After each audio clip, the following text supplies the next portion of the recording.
Carl Munson here, and this is a great pleasure for me, and quite a random situation, really, as you'll discover as you stay tuned and listen to the conversation I'm about to have with Gary Coulton here. Hi, Gary, how are you?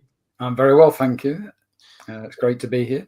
It's a delight to be with you on this Positive Echo podcast, which a couple of weeks ago I didn't know I'd be doing. And you live in the UK in Surrey, don't you? Not far from where I was born. That's true. You're coming to where I live now quite soon. All of that will explain in just a moment. But this is episode 1 of the Positive Echo podcast, where the idea is to discuss what kind of echo will you leave when you're gone. So it's such a great topic. It's such a great subject. It comes from you and your father, doesn't it? Really? Very much, yeah. Yeah. So I wonder, could you explain to me the origins of the Positive Echo? I'd be very happy to, and very proud to as well. Yeah, you're right. So my dad died in 2000, and nobody knows about him unless you've read my memoir recently. He was one of those guys that people came to and asked for help. And if it was humanly possible, he would help them. He would drive them places. He would mend stuff for them. He would talk to them, visit them. He was a cool guy, but I didn't really know him that deeply until 2 weeks before he died of esophageal cancer. Oh. It's not a nice way to go either, but he was a real stalwart, the old school kind of. Yeah. He refused any treatment of any kind. He said, my number's up and I don't want heroic surgery done. Really? Great, yeah. So in the month or so after he knew it was terminal, because it happened really quickly, he'd been hiding symptoms for probably years. He would have one-to-one conversations with members of the family. So not just me and my brother, but it would be his brother-in-laws, and he would give them half an hour, depending upon how much energy he had. Wow. And it came to my turn a couple of weeks before he died. And we talked about all sorts of things, as you would do in that kind of situation. Yes, right, yeah. Not all sad either. He wasn't sad at all. He was ready, just ready. Yeah. But at that time, I was struggling, as we'll discuss no doubt in the future. I overthink. I always have overthought. And I oscillate up and down in mood a lot. I have been severely depressed in the past. And despite the fact that in 2000, I had a 4-year-old daughter, happily married to the woman I'm still married to 44 years later, I was really not quite concentrating. And then he said to me this, Gary, who do you want to come to your funeral? And what was it you did for them that would make them want to come? Wow, that got your attention, didn't it? Oh, yeah. But I didn't understand it. I just thought great words. Yes. And we chatted more and time went on. And he died in the January of 2000. And it was years and years and years later when I'm thinking to myself, what did it really mean? And what did it mean to me? So if I go over it again slowly, Gary, who do you want to come to your funeral? I'll be dead. I don't care. Might care for Mel if she's still around, but I don't care about me. Yeah. But what was it you did for them that would make them want to come? Now, if they might not be able to make it on the day, but they might want to come, want. And people only want to do things if somebody else has stood up for them, done something. I began to think about this. And it's not only the maudlin thing about death, the end point. What kind of echo do you leave, on your tombstone? It's more than that. It's what echo do you leave the barista when you've just bought coffee from them? Right. Is it a good echo or a disappointing echo? Because Yeah. it said something about you or me who are leaving the echo. And I mentioned this to people and they said, well, that's just being nice, isn't it? And I thought, well, is it really? So I started to think about love and compassion, unconditional love. So you can love someone, but not like the things they do. They're completely separate. Mm. And compassion can be tough compassion. It's a good thing for you to do this thing, but I'm not necessarily being nice to you. So again, it got me thinking, what was it I do for people that would make them want to invite me back to dinner? What was it? What was the echo I left each time I left a job? And it's not about money. You know, it is legacy, Yes. in a way, but it's not about money. So that's what set me off on this Positive Echo podcast, because the world is shitty at the moment. Pardon my Fair comment. I wasn't know, really with the buzzer, but yes. it is nerd Yes. in Yeah, so indeed. many ways. But Yes. when I read particularly Substack, which I recommend to everyone that wants a more positive view of life, And real, right? Real personal stuff. Yes. nobody's really trying to exploit anybody else. Yeah, you can make money on it if you really want to, but the generosity of spirit I've found is tremendous. Yes. And that got me again to thinking, how do we help people see that leaving a positive echo with the person they've just had a conversation to is actually a militant thing to do? It is, isn't it? It's social activism, isn't it? Completely, because it Yes. builds emotional resilience. Yes, yes, and especially now that with your diagnosis of the state of the world currently, it's pretty important, isn't it? It's a way to not fight back itself, but it's a way to keep yourself as strong as possible. And create the future. I mean, we Mm. might come into how this creates the future, right? Because we were talking in a way about the past, aren't we, and legacy. Yeah. And this podcast, I hope, will bring a whole new meaning to the term legacy media.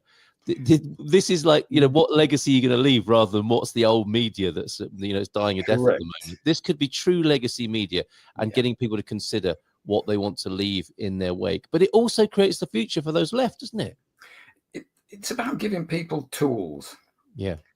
And I think the greatest generosity is to leave people with more power in themselves than they had before. Yeah. You know, I've been in education one way or another all my working life. And I always realized the thing that drove me wasn't the accolades, it wasn't the titles, it wasn't really the money. It was watching other people succeed, doing things they didn't know they could do, as well as they ended up doing it. And that's how, frankly, I get my jollies. Yep, impact is one word that comes to mind. Yeah. Now, if I may, Gary, we've learned a little bit about your dad there, and what an incredible person he sounds like he was, and his presence remains through the words that you've shared with us, which is a lovely tribute to him. You mentioned, I want to try and sort of piece things together a little bit, and the impact that his words had on you, and clearly you took notice when he uttered them, but they kind of sunk in reference to the depression you spoke of, and then other parts of your life where this is all woven together to come into a quite outstanding sense of definition now, given that this is now the name of a podcast, and we're considering this question: what kind of echo will you leave? And we found out about you, Dan. I want to find out about you, because you're the author of Demons to Champions, which is an incredible book, How I Fell in Love with My Neurodivergent Maverick Mind. Is this connected with this positive echo effect phenomenon? Tell us how it all connects together. Wow. My little neurodivergent mind, which I only only identified at age 65, is whirring to try and create connections. Yes. To make a story. Yes. So I've always been a storyteller. And I love the fact that we're going to do that book launch at the Storyteller Hotel. It's fantastic. Anyway, I've always been a storyteller. I was the kid that wouldn't shut up, didn't know when to shut up. Okay. And my family, I'm pretty sure the vast majority of them are also either ADHD, autistic, or both. They would always allow the kids to have their own voice and their own opinions. So right from a very, very early age, I was used to looking at things around me and synthesizing them into something new, things that nobody had known before. So that's the really, really young me. And I was always an experimenter. There's a chapter in the book that describes, in fact, chapter 1 describes when I used to love pushing buttons, any button on escalators, lifts. That kid. Right. I had to have my arms held to my sides in the end. So that's always been me. And I have this strange balance, or unusual balance. I am totally curious about the world around me and the world in me. Yeah. And yet I'm also a massive overthinker. And I usually blame myself for everything that doesn't happen, doesn't go right. So I'm an optimist, curious on one side, ever experimenting. And on the other side, I see the worst in myself. Right. And those two forces can be incredibly destructive, because one half of you is setting yourself up to be a champion, and the other one is going, really? You? Yes. It also seems like it's a James Bond moment where the laser is being turned on itself. James Bond thinks, I know how to end this. We'll get the baddie weapon trained on itself, and it'll blow itself up. That's what it sounds like goes on in your mind.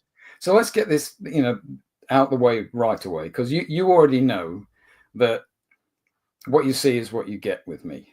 I don't have a hidden agenda. Everything's above the table. So at the age of 27, I've been married a short while to this amazing woman, Melanie. We just bought our first flat. I'd got a cracking new job, research job, and I was on the edge of killing myself. Good heavens. And you can imagine, I hadn't been diagnosed with any neurological disorder. Yes. And this feeling had been building for a decade or more.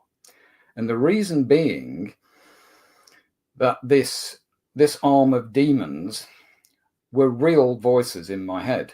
Mm-hmm. Characters. I don't mean kind of schizophrenic voices. They didn't tell me to do things. They just belittled me or made me hypervigilant about everything that was going on around. Yeah. Made me scared of the world. Mm-hmm. And on the other side, I had this super confidence, apparently. And I did stuff. I was a good sportsman. I got a really good undergraduate degree. I got a PhD. I was publishing research papers. But there was this secret corrosive thing inside, and it's not unusual. No. But I didn't know that it isn't unusual. So how well were you keeping it a secret? Nobody knew. Really? Okay. Until I had to tell Mel that I was suicidal. Yeah. And she said, I'm not going to let you go. Now, many people don't tell others. They don't have anybody to tell. Yes. Or they're so ashamed. Yes. They're too scared to tell. So what did it take? What happened that allowed you to share that? I'm not actually sure. Right.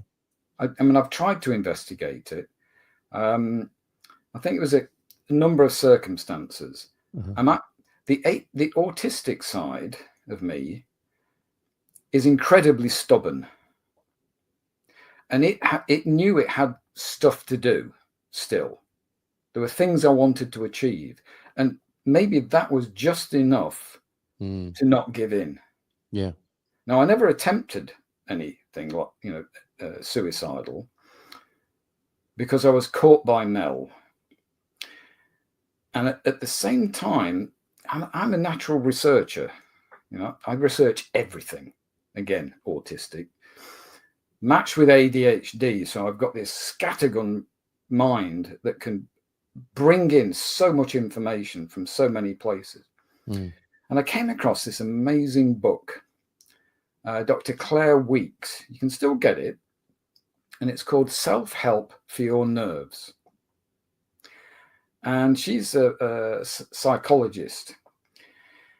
And it had the magic words in self-help. Yes. Because I can't take help from anybody else. Right.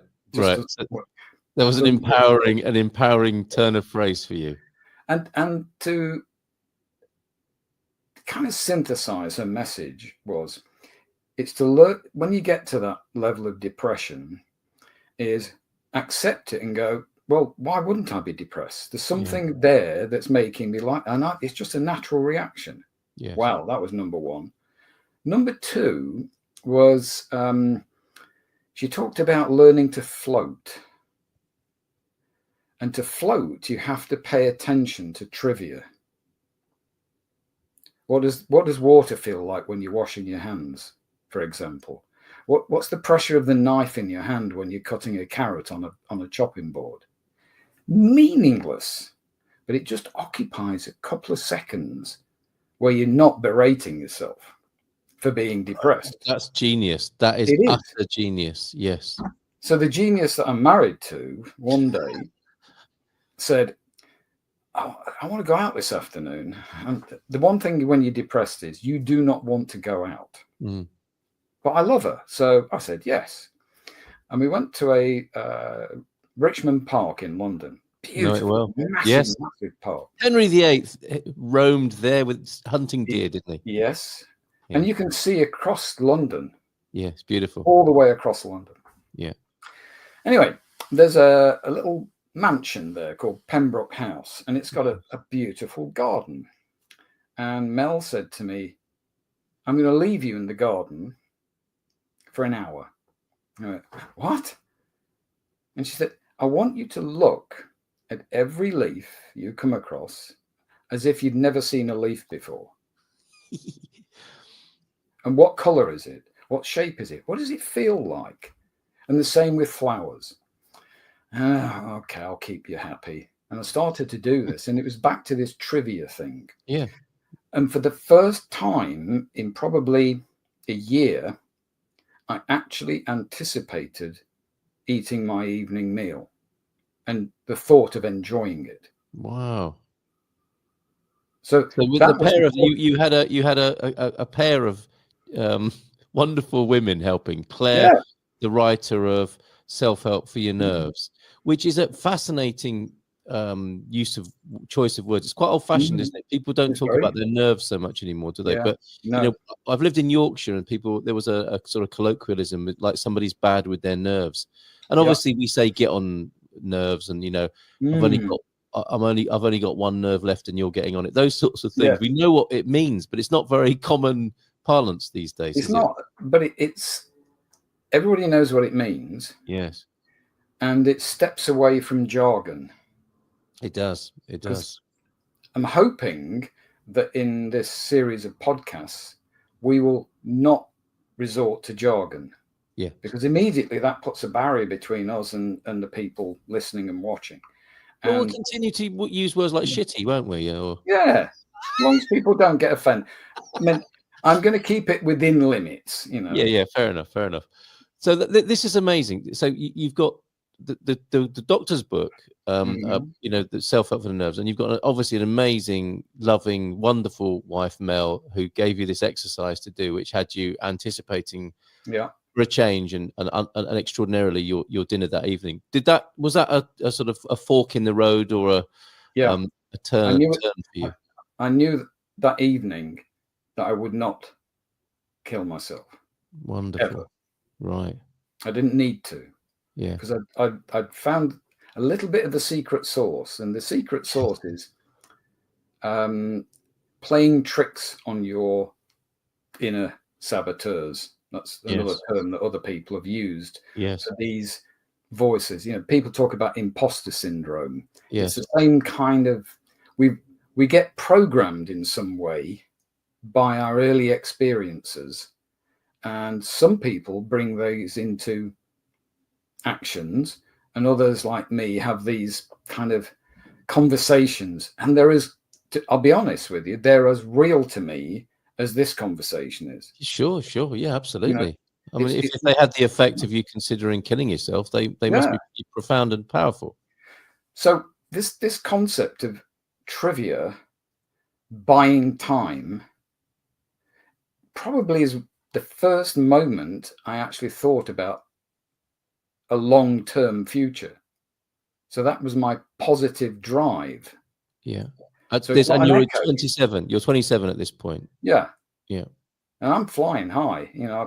I'm heading towards a very successful academic career.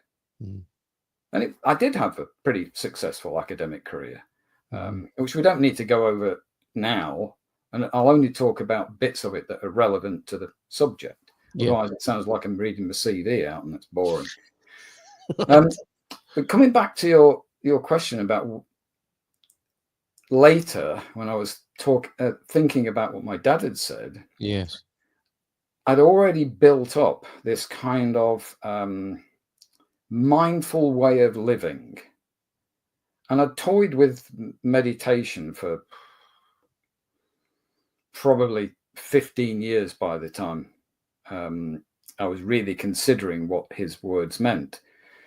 And I'd tried transcendental meditation. I'd tried guided meditation where other people were leading me, and that self-help thing kept kicking in, and I felt like a charlatan because I could do the mechanics of it, the anchored breathing and all that, but it didn't do me any good, because doing it for 30 minutes a day it's not a big enough dose. And especially somebody, and maybe you're getting to know it now, whose mind is like a fire hose. Yeah. It's a deluge of thoughts every minute, every day.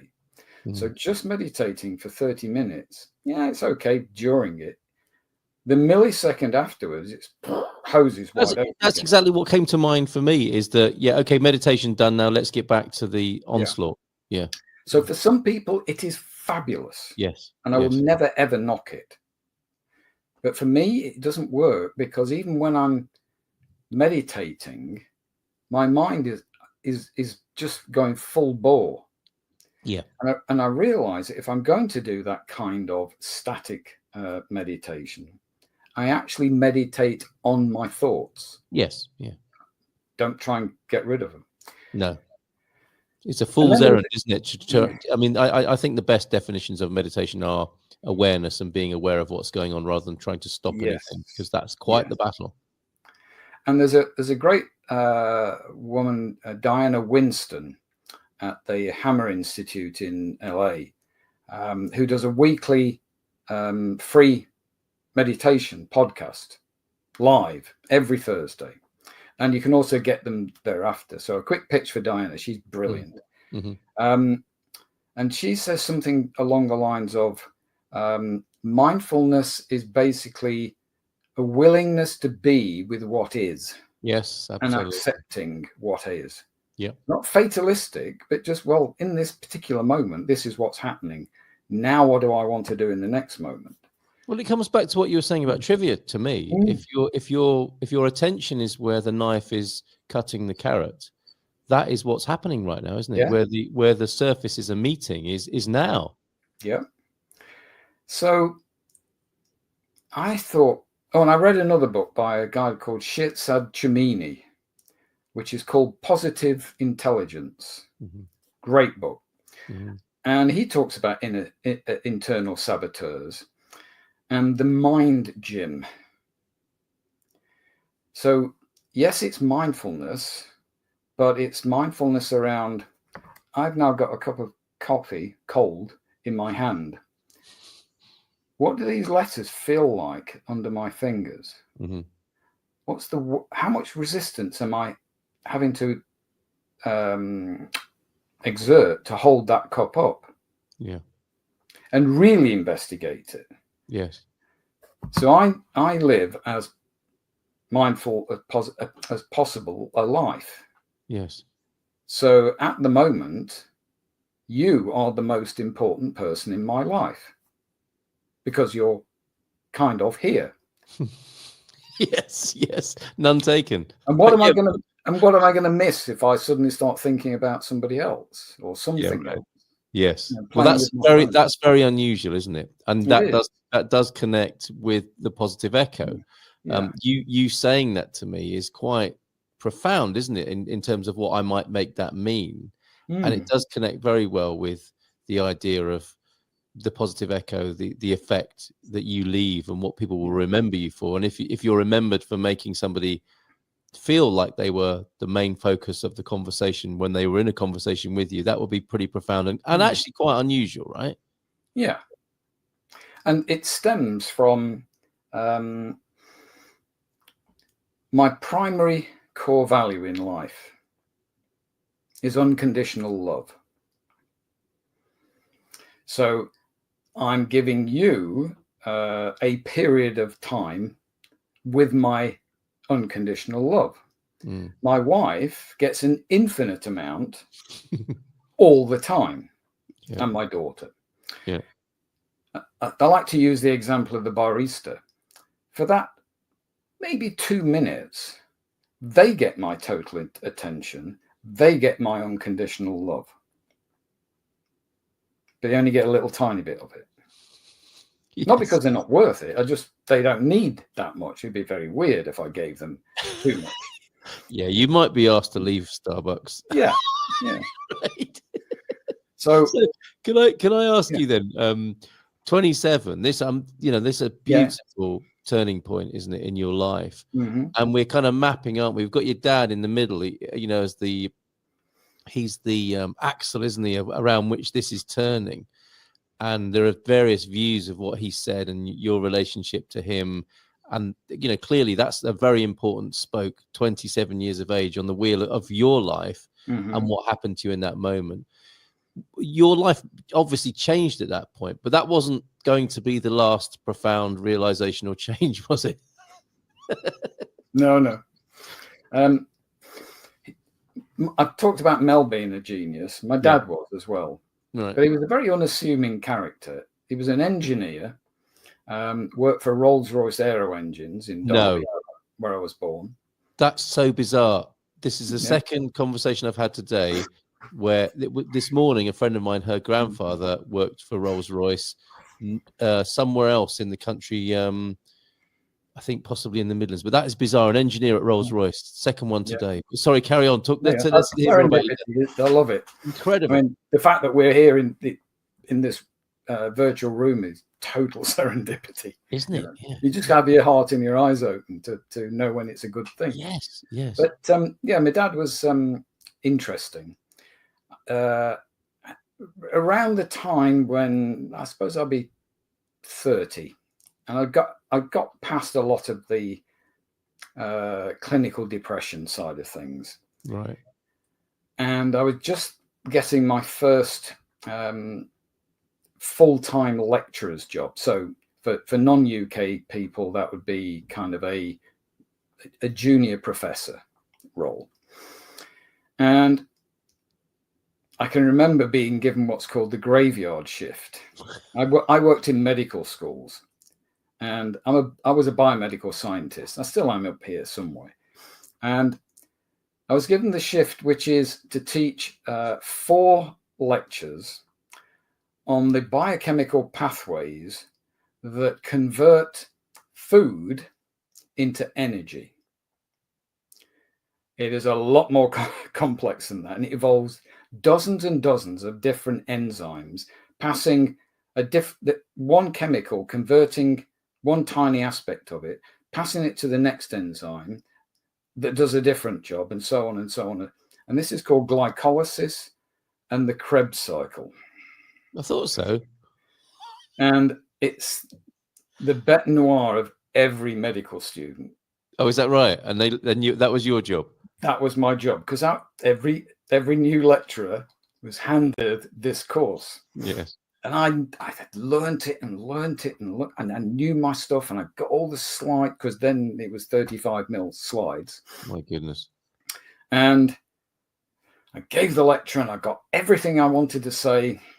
And I'm walking out afterwards. I've been asked a few questions by, the nerds at the front. And as I walked out, hundreds of students behind me, I could hear, well, that was the worst lecture I've ever had. And these are first year students. And I'm thinking, what am I going to do? Mm. It's the first lecture I've ever given, and it's a disaster. And I went home. Is this for real? These aren't the voices in your head. This is actually what happened. This is absolutely real. Nice. And my mum and dad was staying with us. And after I'd kind of bawled my eyes out in front of them. Oh, bless you. I'm quite an emotional guy, but placid as well. But yeah, when I'm with people I can trust, I let go. And my dad said to me after everything had settled, he said, what are you going to do? And he said, never aspire to mediocrity, because you will definitely achieve it. He was a genius. He was a devil. He really, man of not many words at times, but when he did.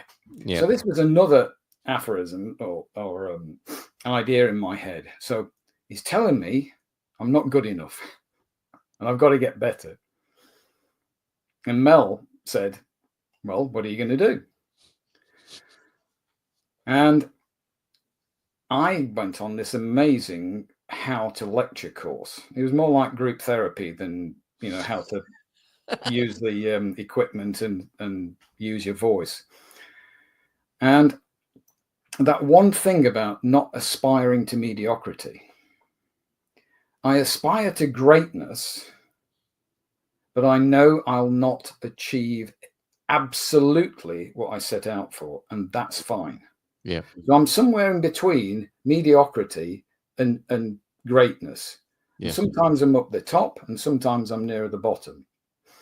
So what I wanted to do with this idea of the positive echo is think back to what my dad has said to me. I haven't even talked about Mom, my brother, the amazing people I've met, the amazing places I've been fortunate enough to go that have left that echo in me. Mm.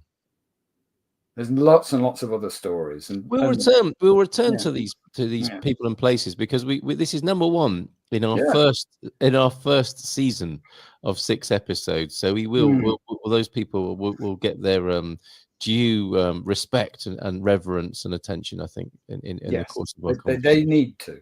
Yes, yeah, and also, we mentioned guests, and what I'd like to do is kind of get a collection, yes, of people, places, events that have been the positive echo that our guests have received. Yeah, definitely. It's not all about what we've done for people. It's about what people did for us. I mean, there's a story. If I wrote a post for Substack, and it's about a visit I had to Kyoto in 1996. And it's all about feeling other. Yes. At that time in Kyoto, there weren't many white-faced foreigners there, put it that way. And I was in trepidation. I had no words of Japanese. I was going to a scientific congress where I was doing a big pitch to then get the next congress in the UK. So there's a lot of political pressure, scientific political pressure. All I can say is, by the time I left, it was one of the most wonderful, eye-opening, heart-opening experiences I've ever had. Mm. And that's left an echo in me and built on lots of the other things that I accumulated from my family and friends. So I'd really like to, as we get through this season, is come up with what are the things that are the most powerful echoes that we can leave. Yes, Then we know what to focus on. I suppose the reciprocity of it all, it will be a theme, won't it, going forward? And another useful landmark, I think, to define the conversation and for people to know a bit more about you, Gary, is the book, obviously, From Demons to Champions. How I Fell in Love with My Neurodivergent Maverick Mind. Now, when did this come out, and where does this fit into this into the wheel of your life, as it were, as I referred to it earlier on? It came out last October. Available on all good online platforms. Pick the one that you wish to use. Again, given the current circumstances, and we can make those places available. Yeah.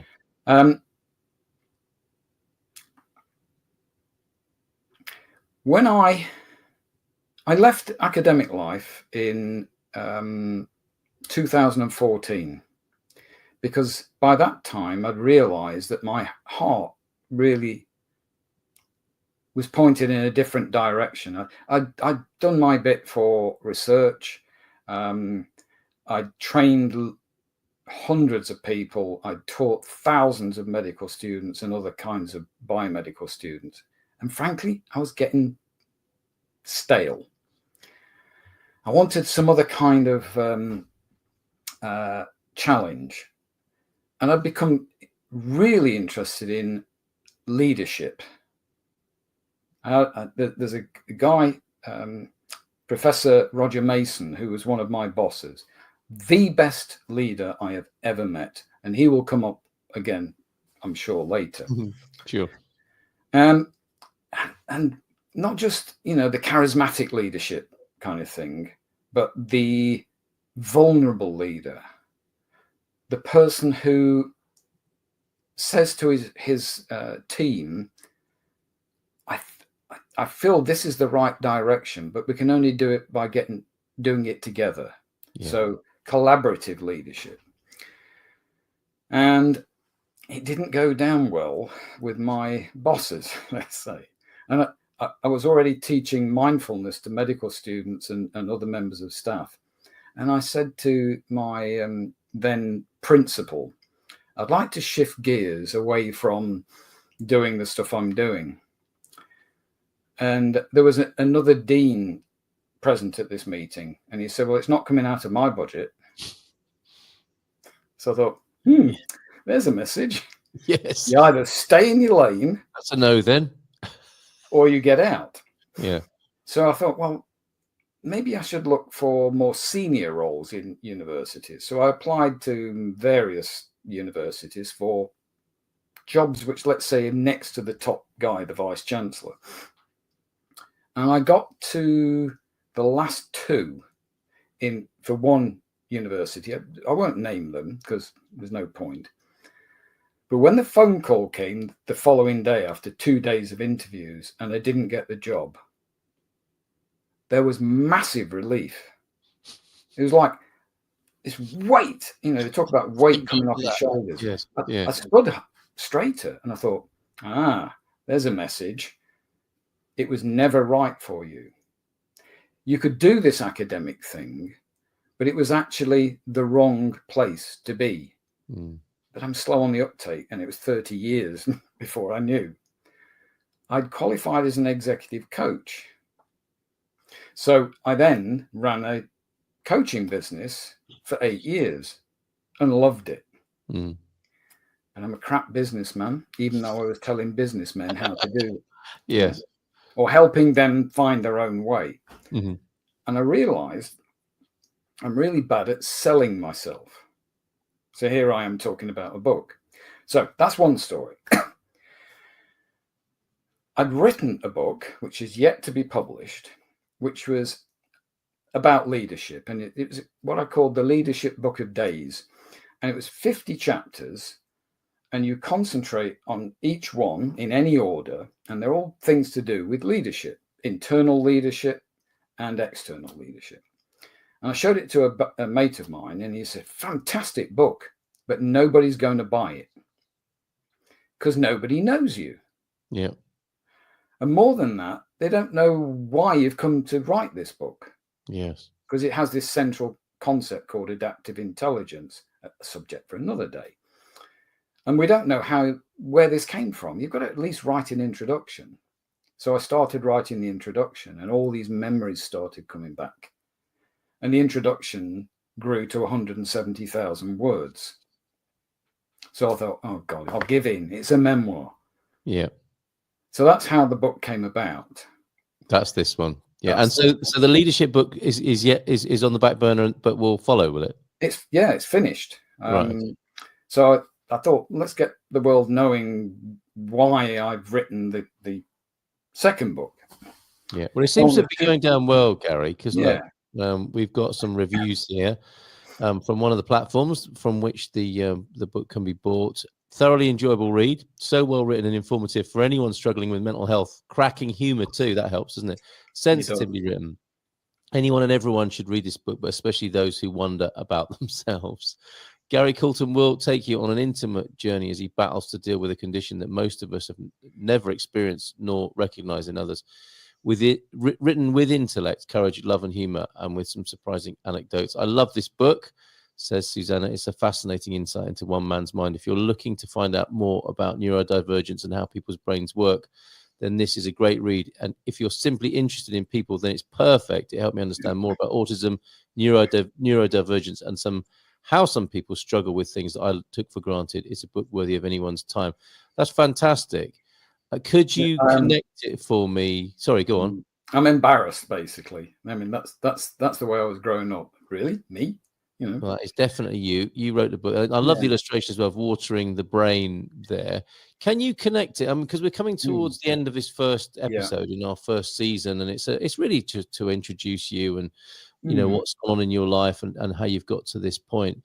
It's very interesting how this is a book of our times as well, though, isn't it? Because the whole agenda of, I mean, that's probably not the best word, but the whole awareness of ADHD, of neurodivergence is with us, isn't it?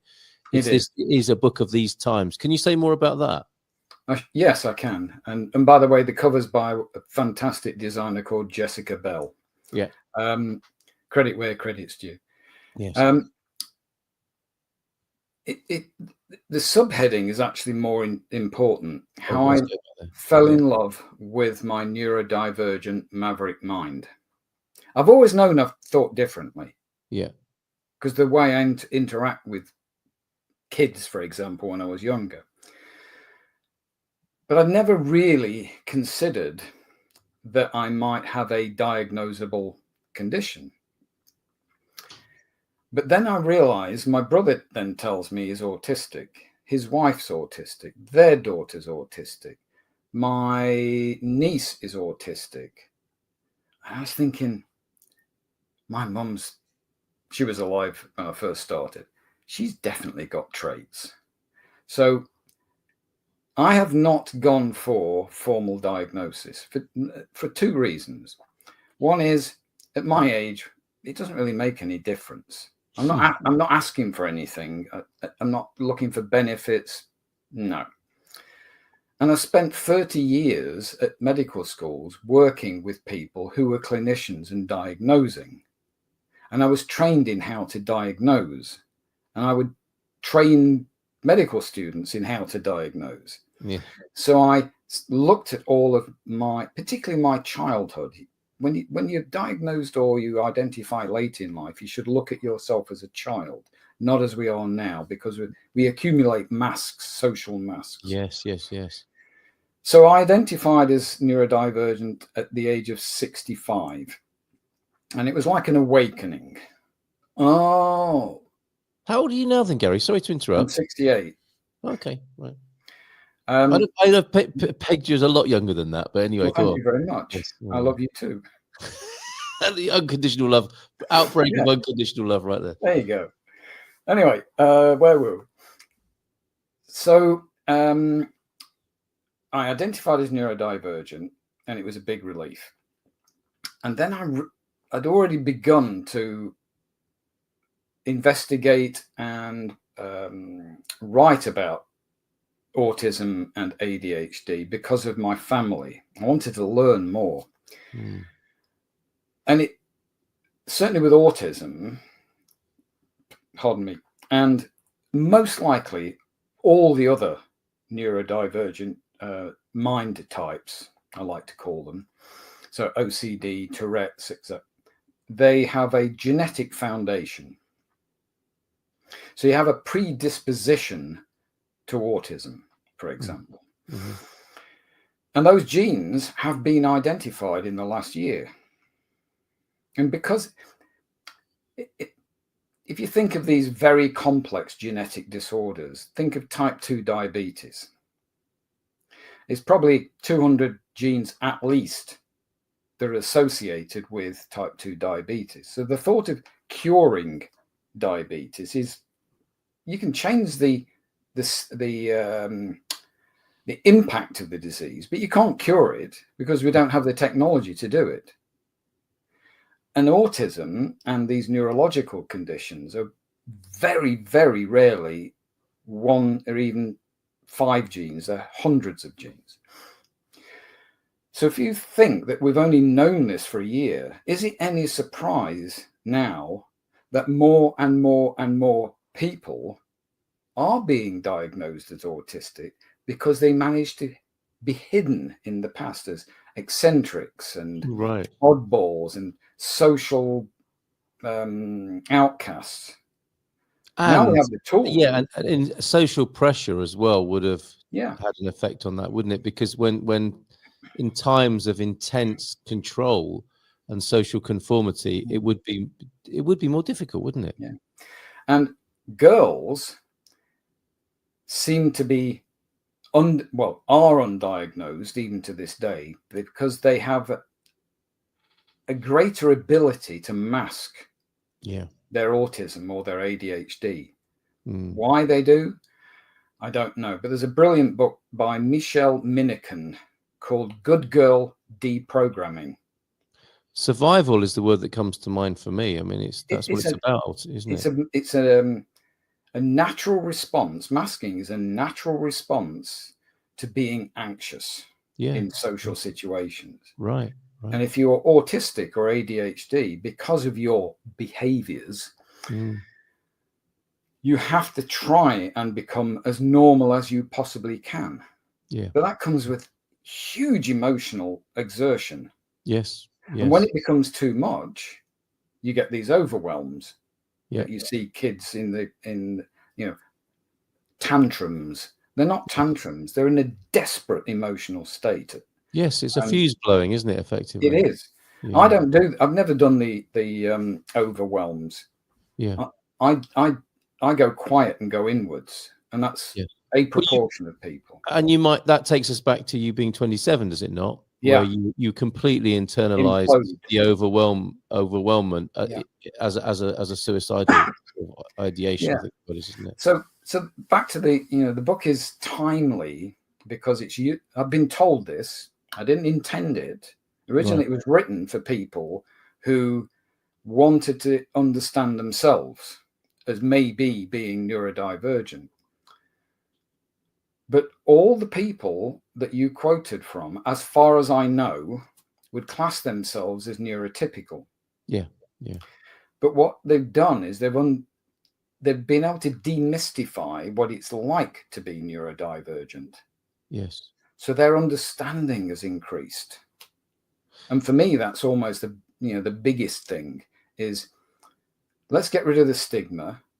And you only get stigma from ignorance. Yes. So let's get rid of the ignorance. It's just probably 20% of the global population are wired differently. Do you know what it seems like to me? There's a resonance with going to Japan, isn't there? Because it's like it's very normal to have a cultural lecture, isn't it? You're going to Japan, so you might watch a YouTube lecture on what it's acceptable and unacceptable to do in Japan, so you don't cause massive offense. And everyone's fine about taking that on, aren't they? You don't go to someone's house or country and make a pain of yourself. It doesn't. It's not a good look. And No, this would be like going to another culture mentally, wouldn't it? And entering someone else's mental cultural space and understanding what goes on for them, and then you can learn something, and then you find harmony, can't you? And you can everyone can benefit from that, rather than those eccentric people need to stay eccentric over there and stay in lane and stay off the fast lane. And it's usually because what you don't understand, you fear and demonize it ultimately, right? So coming back to the main title, Demons to Champions, I demonized my own internal world. Yes. And yet, through unconditional love and this trivia thing and so many other things, we kind of, me and my demons came to be grudging allies, let's say. I worked out what they loved doing. So I gave them jobs. It sounds weird. I gave them tasks. Perfect, yes. Like, so the main demon was the judge. Mm-hmm. And he's the one that nearly drove me to suicide. Yep. Because he was always belittling me, telling me I wasn't good enough. Yeah. What I actually realized was he loved counting things, measuring things, sensing things.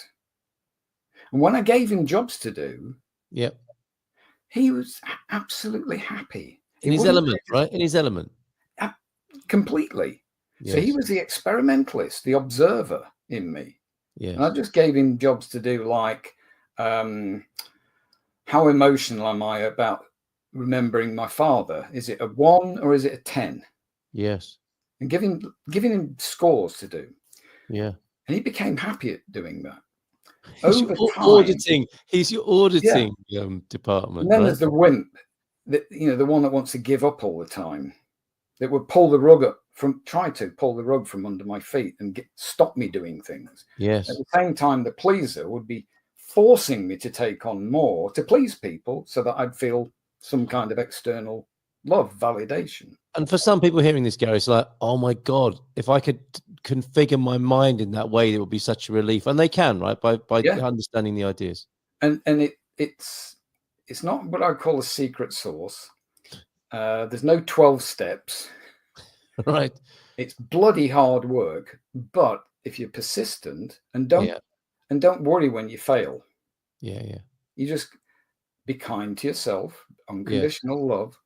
But what eventually happened is my allies realized they were actually better off doing the things I was asking them to. They were happier.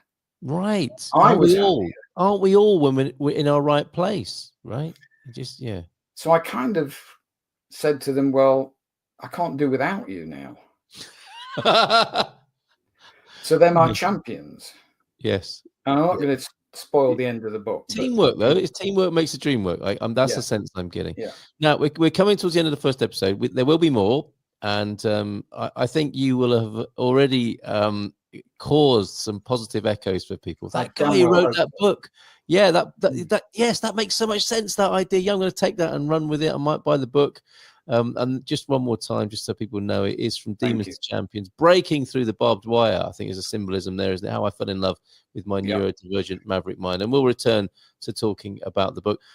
There's an event happening on my doorstep. You live near where I was born. You talked about one of my most favorite places in the world, Richmond Park and Pembroke. Is that where the restaurant is? Yeah. Pembroke Lodge, right? And people get married there, don't they? They do. I have so many happy memories of that building and that park. And now you're coming to my hometown here in Portugal, where I live. What are the chances? And we'll talk about this event in a moment. But is there anything else we need to know about you? Because we're kind of mapping out Gary Coulton, aren't we? I'm sure there's loads of things we haven't said, but just sort of briefly, bullet point, milestones in your life that we should know about. So you know I'm a thinker. Yeah. I'm placid, yet emotional. Yeah.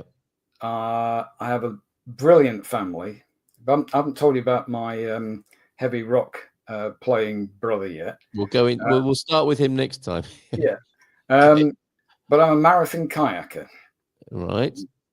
So obviously, we paddle in very unstable, like needle shaped boats. And the only way you stay upright is by maintaining really good balance and perfect symmetry in paddling. So it's all about mind and body. I bet that's good for your core, isn't it? Fantastic. Excellent. But then I decided, I wonder if I could use some of those those mindful principles in my paddling to improve my stroke. Yes. And there's a whole chapter on that in the book. Wow. But this then came out into I'm now a kayak coach, and I run a group, and I call it Zen paddling. Of course, I wanted to call it the inner game, but a guy called Timothy Galway, who my word, that was quite the franchise, wasn't it? Inner golf in the tennis. Yeah, still is. Yeah. Amazing man. I had the chance of a 2-day course with him. Oh, did you? You met London. The man. Right. Wonderful. Fantastic. But he made it very clear I couldn't call it the inner game of paddling. That's right. He's made his whole life's based on that now, isn't it? I'm sure. But the principles are exactly the same. Of effectively using a mindful meditation. Yes. On the water. Wonderful. So that's another thing. I'm a marathon kayaker. We'll be hearing a bit more about that as well, of course. And now I've decided that professionally, I'm now a writer and author and a podcaster. Podcaster. I've got 2 novels as well on the go. Have you? Yeah. Wow. Okay. One of which I started 35 years ago. A Renaissance man for sure. Okay, we'll hear more about all of these things, but that really kind of sets the tone, gives us some landmarks, kicks off the Positive Echo podcast. And it was so lovely to hear about your father. And this is happening soon, 5th of April. You're coming over to Portugal. What's happening here? And just what happened? What are the strange circumstances that spawned this event? I will keep this as short as possible. 2 of our best friends are 2 Americans from Minnesota, and their daughter was at an archaeological dig in the Algarve. And Doug and Lorraine said, "Why don't you come over for 4 days while we're here, and we'll go to a vineyard and we'll see medieval cities and so on." We only booked 1 hotel, the Quinta, the vineyard. Everywhere else, somebody in the car would be going through booking.com or wherever platform we were using, and they would book the next hotel. My job, we were heading towards Sintra, and I found the Storyteller Hotel, run by our good friend Marco. Yes. And we met him there at breakfast. He cooked us breakfast. And the idea was people who stayed there told each other their stories, their background. Yeah. And he's an incredibly interesting man. Yes. And I've met him in London since. And when he knew my book was coming out, he said, "I want to put an event on." I went, "Okay, how much is that going to cost me?" And he went, "No, I want to put an event on." So this is what's happened from that serendipitous. I could have booked any hotel. Right. All that follow on is simply because I like the look of the hotel. Yes. It looked interesting. The name looked interesting. So here we are at 5th of April. 2 people I've never met before, but they're having really interesting expertise and background. Yes. And the 3 of us are going to put this event on, which is about your positive echo. And on the day, the 5th of April, is, I'll be reading some chapters out. They'll each have a time to talk about their work. We'll probably have a panel discussion. We have a dinner with the superstars that evening. And then the next morning, I'm going to take a group out on the beach if the weather's okay, even if the weather's not okay. Yeah. And we're going to investigate what people think their positive echo could be. And I'm going to distract them using mindfulness. Wonderful. So who's it aimed at, Gary? Who should come along? Anyone who feels that they might have a maverick mind, anyone that is the parent of, anyone who works with somebody, maybe has a cousin or just somebody who wants to understand either what neurodiversity is about and or how you leave a positive echo. Wonderful. So it's not just the science or theory. It's not a lecture, is it? We're talking about an experiential, yes, and an experience of understanding, and then a bit of audience participation. Adventure. Yeah, and an adventure. Wonderful. Yeah. Typically suitable, appropriate for the Storytellers Palace. Not in Sintra. This is the new one where you'll find Marco, where I met Marco. A great friend of mine said, you need to pop along and see this guy. And now we do a monthly live broadcast from their restaurant, from their breakfast room. And we've made friends. We're part of the family over there. It's a wonderful atmosphere that Marco creates in Sintra, the original, and now in San Martino de Porto on the Silver Coast of Portugal. So I'll see you there and I'll meet you in person. Indeed. Yeah, I'm really looking forward to that. Wonderful. I think we've well and truly launched the good ship, Positive Echo. Have we not today? I think we have, and it's been, as they say, a blast. Thank you. It's been great fun, and people can find you on Substack, as you said, Gary Coulton on Substack. Yeah. Okay. It's garycoulton.substack.com. And the spelling you can see on your screen right there. And we look forward to meeting Adriana and Mario, as well as meeting and being in the company of Marco as well, and the Storytellers team. Thanks, Gary. I'm looking forward to the next one already. Yeah. Bye for now.